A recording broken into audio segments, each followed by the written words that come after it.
हरियाणा और जम्मू कश्मीर में चुनाव संपन्न हो चुके हैं। 2 दिन में रिजल्ट भी आ जाएगा, लेकिन इस वक्त एग्जिट पोल सामने आ चुका है और एग्जिट पोल के आंकड़े बताते हैं कि 10 साल बाद हरियाणा में एक बार फिर से कांग्रेस की वापसी हो सकती है। वहीं जम्मू कश्मीर के आंकड़े में भी इस बार जो सामने आ रहा है उसके मुताबिक बीजेपी का पत्ता साफ होता नजर आ रहा है। क्या कुछ इस पर तमाम नेताओं का कहना है, ये जानने के लिए इस वक्त हम पहुंचे हैं कांग्रेस के वरिष्ठ नेता राशिद अली साहब के साथ।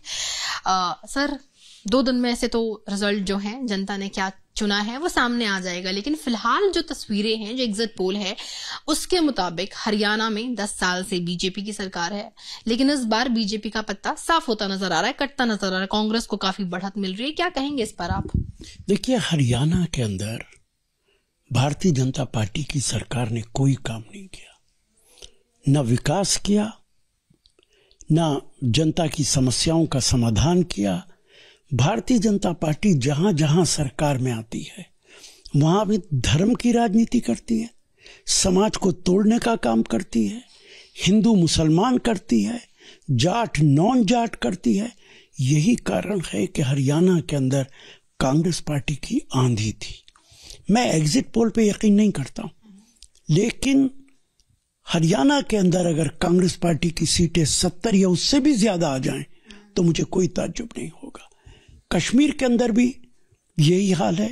कई माफ कीजिएगा बीच में रोकने के लिए, कई एग्जिट पोल ये बता रहे हैं, जैसे आपने कहा कि हरियाणा में अगर 70 सीटें पार करती हैं, कई एग्जिट पोल में एबीपी के एग्जिट पोल की बात करूं तो तकरीबन 45 से 65 सीटें का आंकड़ा जो है एबीपी बता रही है, और तमाम ऐसे चैनल्स हैं जो ये दावा कर रहे हैं कि 50 सीटें जो है आराम से हरियाणा में कांग्रेस लेकर जा रही है।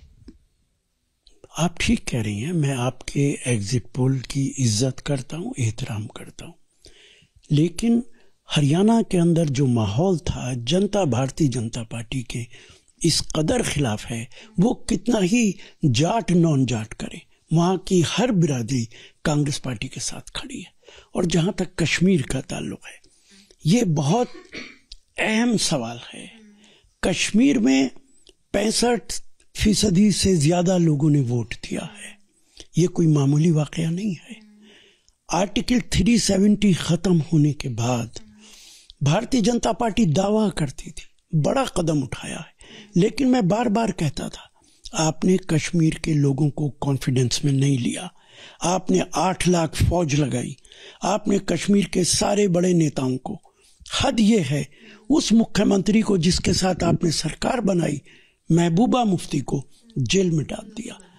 आज अगर आप वहां पे हारते हैं तो न सिर्फ बीजेपी हारेगी, 370 आर्टिकल भी हार जाएगा।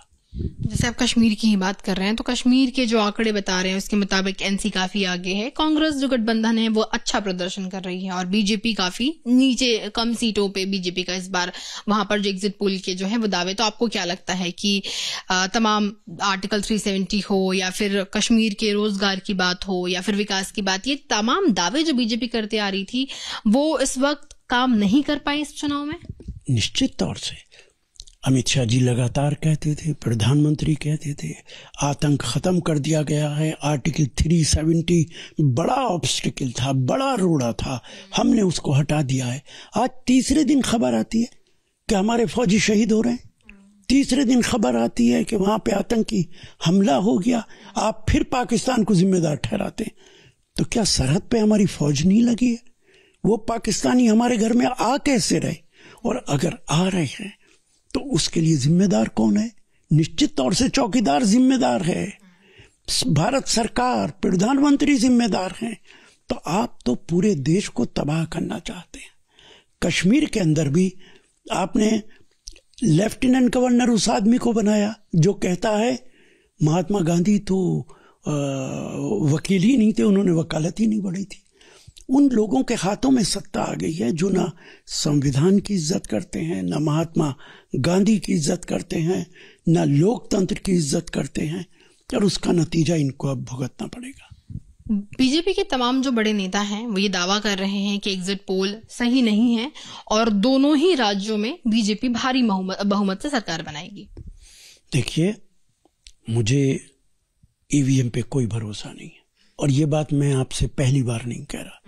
मैं लगातार ये बात कहता चला आ रहा हूं कि ईवीएम पे भरोसा नहीं किया जा सकता।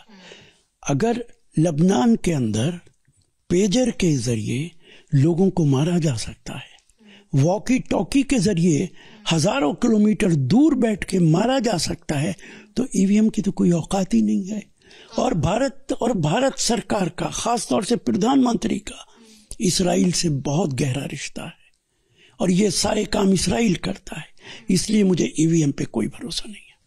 2 और राज्यों के चुनाव अभी तुरंत तत्काल होने हैं, इसके बाद महाराष्ट्र है, उसके बाद झारखंड है। यहाँ पर भी इस वक्त राजनीति काफी गर्म है। क्या लगता है कि जिस तरीके से जम्मू कश्मीर और हरियाणा की राजनीति में काफी फेरबदल दिख रहा है, झारखंड में भी भाजपा की सरकार है, क्या लगता है? माफ कीजिएगा, मिली सरकार, अगर फ्री एंड फेयर इलेक्शन होता है तो भारतीय जनता पार्टी ना महाराष्ट्र में आ सकती है। महाराष्ट्र में भारतीय जनता पार्टी के उम्मीदवारों की जमानतें जब्त होंगी। लोकतंत्र का इतना मुखालफत तो आपने कहीं की नहीं है। लोकतंत्र का आपने डिक्टेटरशिप का नंगा नाच देश के किसी कोने में इतना खेला ही नहीं है जितना आपने महाराष्ट्र के अंदर खेला। पूरी की पूरी पार्टी आपने इधर से इधर कर दी और सरकार बना ली, तो वहां के लोग बेइंतहा भारतीय जनता पार्टी के खिलाफ हैं। झारखंड हो, महाराष्ट्र हो, हरियाणा हो, कश्मीर हो, आने वाले और चुनाव हो अगले साल, भारतीय जनता पार्टी के जाने का वक्त आ गया है। तो आपने सुना कांग्रेस के वरिष्ठ नेता राशिद अल्वी साहब को साफ तौर पे कहना है कि जो तस्वीरें हरियाणा और जम्मू कश्मीर से एग्जिट पोल के जरिए सामने आ रही है, कुछ ऐसी ही तस्वीरें 2 दिन बाद रिजल्ट है सामने आएंगी। हालांकि एक आरोप या कह सकते हैं एक नाराजगी भी ईवीएम के प्रति उन्होंने व्यक्त की, ये कहते हुए कि ईवीएम पे भरोसा नहीं किया जा सकता, कुछ भी हो सकता है, लेकिन जनता ने अपना फैसला ले लिया है और जनता के मुताबिक कांग्रेस की वापसी हो रही है। कैमरा पर्सन हेमंत सूद के साथ मैं Megha Upadhyay, ABP News, Delhi. What does Haryana's youth want? What's the political mood of the region? Will these assembly elections correspond to Lok Sabha election results? सरकार बनेगी तो 36 बरादरियों की सरकार बनेगी। Ram Ram. Who will have the last laugh? Will it be Nayab Singh Saini of BJP or Bhupinder Singh Hooda from Congress? Will turn the tables this time. Haryana में मौजूद है हम इस वक्त। Get to know the ground reality of the Haryana elections 2024 with real-time updates in your language and your preferred platform. Only on ABP Live Election Center. Sahi information, har election.